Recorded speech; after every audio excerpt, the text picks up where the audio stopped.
పేదవాళ్ళని చూస్తే కాదు, చేతగాని వాళ్ళని చూస్తే. మా కంపెనీలో పిలిచి ఉద్యోగం ఇస్తే ఒక్క ప్రోగ్రాంకు పాడాడు, పెళ్ళాం మాట విని మానేశాడు. మీరు పొరపడుతున్నారు, ఆయనకి అది అగౌరవంగా కనిపించింది, అందుకని మానేశారు. పోనీ గౌరవమైన పని ఇంకేదన్నా చేయొచ్చుగా, ఇలా గోళ్లు గిల్లుకుంటూ కూర్చోకపోతే. అవకాశం రావాలిగా. అవకాశాలు వాటంతట అవి రావు, మనం రప్పించుకోవాలి. సంగీత కళాశాలలో ఒక పోస్టు ఖాళీ చేయిస్తారు. మీ గురువు గారిని ఒప్పించి ఎలాగైనా ఒక అప్లికేషన్ పడేయచ్చు, మిగతాది మనకు వదిలే. ఇదిగో, ఈ సంగీత కళాశాలతో నాకు మా మామగారికి సంబంధం ఉన్నట్టు మాత్రం చెప్పకు. అసలే మా పొడంటే గిట్టకు వస్తున్నాడు. సరేనండి. Hello hello Radha. ఆంటీ అంతా ఇక్కడే ఉన్నారే? పేరేం పెట్టారు? లక్ష్మి. అత్తయ్య, కూతురు పెట్టాలనుకున్న పేరు మనవరాల కన్నా పెట్టావు. నీ జన్మ తరించింది లేపో. ఈ శుభ సమయంలో Natyasri Nalini, my would be wife, నీకు ఇంగ్లీష్ రాదుగా నా కాబోయే భార్య వేణు గారికి ఒక చిన్న కానుక సమర్పించాలనుకుంటోంది. అందరూ సావధానంగా చిత్తగించండి.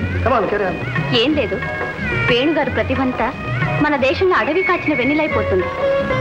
కొద్ది రోజుల్లో నాకు ఫారిన్ టూర్ వెళ్ళడానికి అవకాశం ఉంది. అప్పుడు వేణు గారిని మాతో పాటు తీసుకెళ్లి వీరి నాట్యానికి, వీరి సంగీతాన్ని జోడించి వీరి ప్రతిభను ప్రపంచానికి చాటాలని నాకు చాలా ఆశగా ఉంది. మరి వేణు గారు ఏమంటారు? క్షమించండి, నాకంతటి ఆశ లేదు. ఆశదే ఉంది, ఇవాళ లేకపోవచ్చు, రేపు కలగొచ్చు. కానీ విదేశ పర్యటన అందరికీ లభించేది కాదు. ఉట్టికి ఎగరలేనమ్మా స్వర్గని.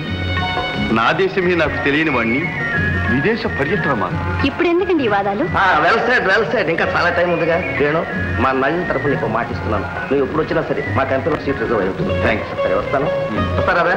వస్తానంటే సరే. అసలు సంగతి మర్చిపోయాను. వేణు నీ కూతురికి బహుమానం. దాదా నీ కూతురికి కూడా.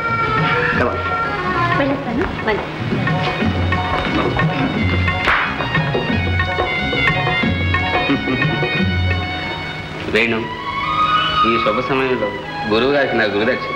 ఏమిటో అది?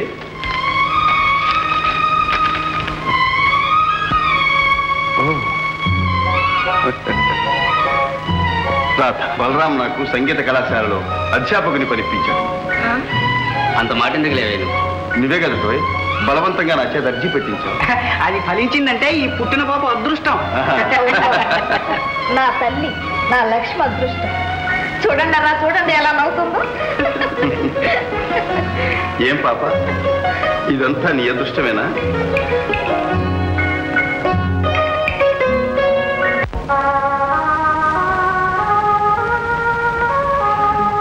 సంవత్సరాల పాపవయ్యావన్నమాట. మరి తాతయ్య అమ్మమ్మ వస్తే ఏం చేస్తావు? ఆడుకుంటాను, పాట పాడతాను, ఏడిపిస్తావు కూడా కదా.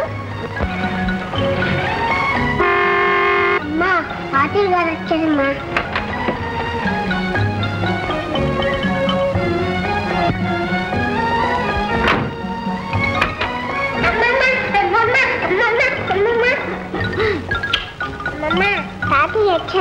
వచ్చారమ్మా.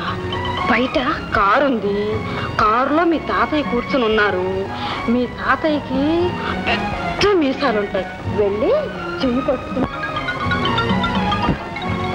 రామ్మా, నాన్న లోపలికి రానన్నాడు. నేను ఎంత భీష్మించి కూర్చున్నారో నీకు తెలుసుగా అమ్మా? తెలుసు. రామ్మా కూర్చో. నువ్వు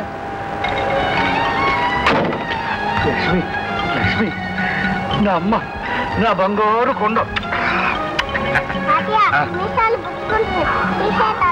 తీయించావు కదమ్మా మీసాలు. ఇన్నేళ్ళు వచ్చాక నా పట్టుదల కూడా పడగొట్టావు. ఇక మీసాలు తీసేసినట్టేగా. వెళ్దావా?